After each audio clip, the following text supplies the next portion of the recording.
નમસ્કાર, આપ જોઈ રહ્યા છો નેશન પ્લસ ન્યૂઝ. હું છું આપની સાથે હેતલ ભગત. ગુજરાત યુનિવર્સિટીના 100 જેટલા ખંડ અધ્યાપકોએ પ્રોફેસર ડેટા પ્રમાણે પગાર અને પેન્શનની માંગ સાથે યુનિવર્સિટીની બહાર દેખાવો કર્યા હતા.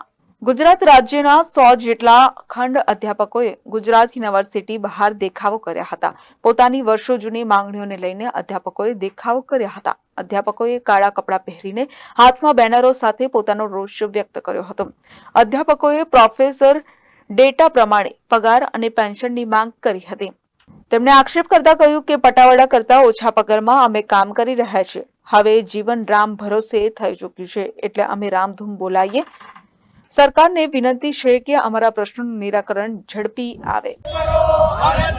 સમાન કામ સમાન વેતનનો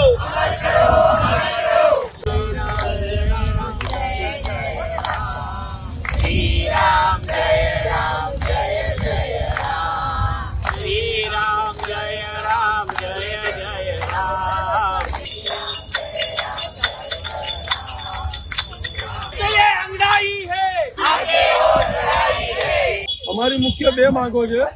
યુજીસીની ગાઈડલાઈન પ્રમાણે અમને પ્રો રેટા પગાર એટલે કે પ્રમાણસર પગાર આપવામાં આવે, અને બીજી અમારી માંગણી છે 2017માં તત્કાલીન નાયબ મુખ્યમંત્રી શ્રી નીતિનભાઈ પટેલે વિધાનસભામાં કરેલી જાહેરાત પ્રમાણે બાકી રહેલા 100 જેટલા ખંડ સમયના અધ્યાપકોને પૂરા પગારથી પૂર્ણ સમયના કરવામાં આવે.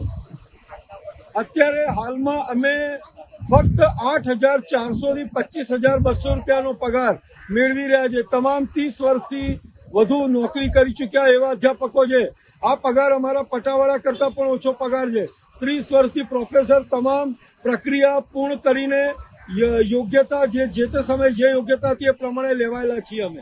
અને અત્યારે હાઈકોર્ટના ચુકાદાનો પણ અમલ નથી કરાતો. નાનકડા વર્ગ સામે સરકાર અપીલમાં ગઈ છે. 8-8 વર્ષ ડિવિઝન બેન્ચમાં અપીલો કાઢે છે. 100 જેટલા નાનકડા વર્ગ સામે અપીલમાં જાય સરકાર. આટલી ફાઇટ આપે બરાબર ના કહેવાય. Report Nation Plus News, Ahmedabad. સમાચારોના સતત અપડેટ માટે નેશન પ્લસ ન્યૂઝના યુટ્યુબ ચેનલને સબસ્ક્રાઇબ કરો, બેલ આઇકન દબાવો અને ફોલો કરો ઇન્સ્ટાગ્રામ, ફેસબુક અને ટ્વિટર પર.